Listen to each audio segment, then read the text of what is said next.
Hello, everybody. Welcome to the Canadian Shield. My name's Sterling. I'm your host.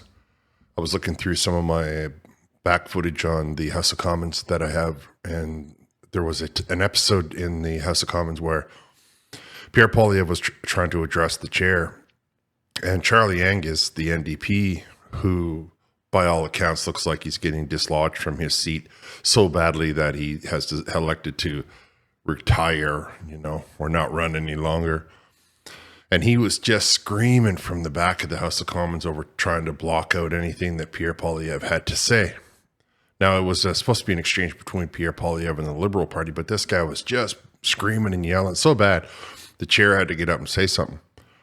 And I just wanted to share it because I think that it's important to recognize how the lengths that they will go to try and silence any common sense voices, to try and silence anybody who doesn't agree with them. They will abandon decorum. They will abandon tradition. They will abandon the rules. It wasn't his turn to be talking, but he doesn't care. He has no respect for any of that. If he has no respect for those traditions, if he has no respect for the rules, he won't have any respect for you. And that's what matters, right? These individuals are supposed to be your mouthpiece, they're supposed to be there to watch out for your best interest, not the other way around. We don't supply them with the tax dollars. That's the way they like to look at it. They like to think of themselves as kings, queens, and barons. But the reality is that they are there at our discretion. And as a result, they should be following the rules laid out so that we can rest assured that when push comes to shove, they will respect us as well. Before I get into it, I would encourage you to like, comment, subscribe, hit the notification bell, share this channel with all your socials. My algorithm always goes up like this, and then I don't know what happens. Somebody finds it, and boom, it comes straight across. It's a bit bizarre how all of a sudden it'll just like that. You would think it would be a slow progression. No, it's a 90-degree turn. All right, let's listen to this. And it's in the second segment that you'll hear Charlie Angus just screaming like some sort of juvenile. 9 years ago, the Prime Minister promised that taxing and spending more would make everything fair. Since then, Canada's had the worst growth in the G7, the worst in Canada's history since the Great Depression. Housing costs have doubled, rising faster than any other G7 country. So 76% of youth believe they'll never be able to afford a home. 1 in 10 people are eating at food banks in Toronto, where there are 256 homeless encampments.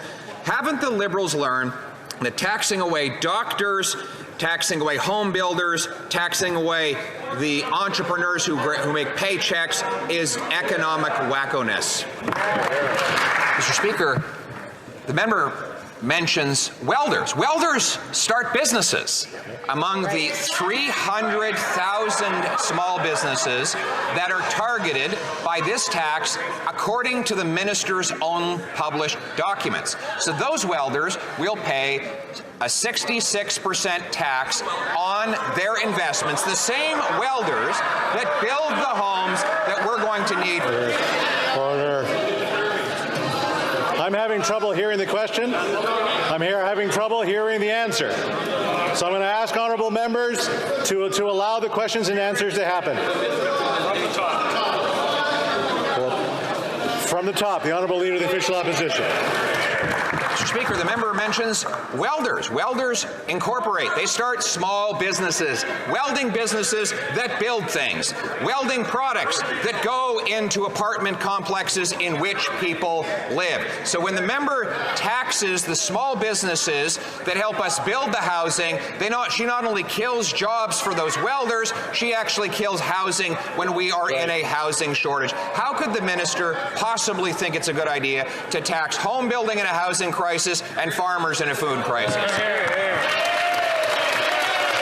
Mr. Speaker, taxing farmers during a food crisis, taxing home builders during a housing crisis, taxing away doctors during a healthcare crisis, and taxing small businesses during an economic growth crisis is economic vandalism and nothing less, Mr. Speaker. That is precisely why this minister has given us the worst growth in the G7, the worst growth for the next 40 years projected for the OECD, and 256 homeless encampments in her hometown. Isn't that the predictable result of her disastrous policy?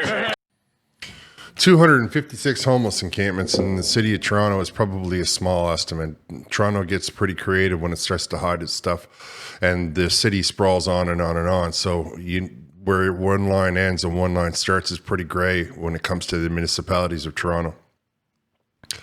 That they are trying to tax the middle class, the tradesman, is kind of ridiculous. It's kind of stupid. And he used the example of the welder. So I'll go with the welder. Now, appreciate that a welder oftentimes will drive around with his equipment or her equipment on the back of the truck. That device costs a lot of money. It has to be put onto a large truck. So when that individual elects to sell his business, which he typically will run out of his garage, which means that his house will be part of his business. And this is encouraged, right? There are bank managers and business advisors who will tell you that that's the best way to go about starting this small business, is to try to have it rooted in your house. And then he can fix anything and repair anything quickly by just leaving the kitchen table, going into the backyard and coming back in. But they make decent money. And the rig that they have to, when they're done, the device that they sell is expensive. And so when they decide that they're going to retire, they, after having saved all of this money into what's called a personal corporation, like the doctors do, and like so many people are encouraged to do, those people that don't have the union backup pension kind of stuff, these people pay into a small corporation and that they pay a little bit every year, and they earn a little bit every year, and they get their taxes done that way so that they can create a dividend that will pay them out at retirement time, which was supposed to, then gets moved into a different account, and it carries them through for the rest of their life, for the remainder of their life. And Chrystia Freeland and Justin Trudeau want to destroy that dream of Canadian. They want to destroy that hard work. They want to exploit the law and remove people from being able to do that. And the reason that I know it was the NDP, Charlie Angus screaming his head off, is because all the Conservatives were looking to where the NDP sits.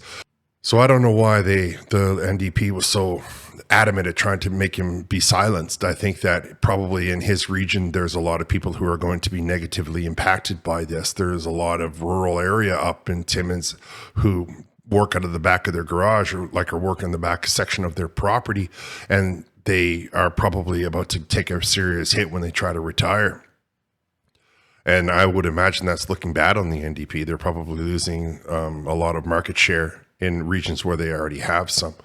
Now, of course, you can't trust a poll, so don't trust any polls. Don't let anybody tell you that the polls are trustworthy. They ask 1,000 people in the middle of a downtown region who they're like. Those people voices switch. But Charlie Angus is pretty angry with the Conservatives because they are really taking the large market share of his region up in Timmins. I would imagine that's the only justification he has for acting like a child, for acting with such low. I mean, they're supposed to be gentlemen and ladies, right? These are supposed to be honorable people. And by that, you when you're honorable, you follow the rules no matter what, when no one's looking. Does that sound like that kind of behavior that you're seeing in the House of Commons? Are we now just becoming like we were when this country, is this now becoming the Wild West? Is that the idea that we're just going to have brawls and arguments and drag downs right in the middle of the House of Commons? Is this the example that our leaders are trying to set for us? You can let me know in the comments if you agree with screaming out of turn and acting like a person without any honor. I'm going to wrap it up here.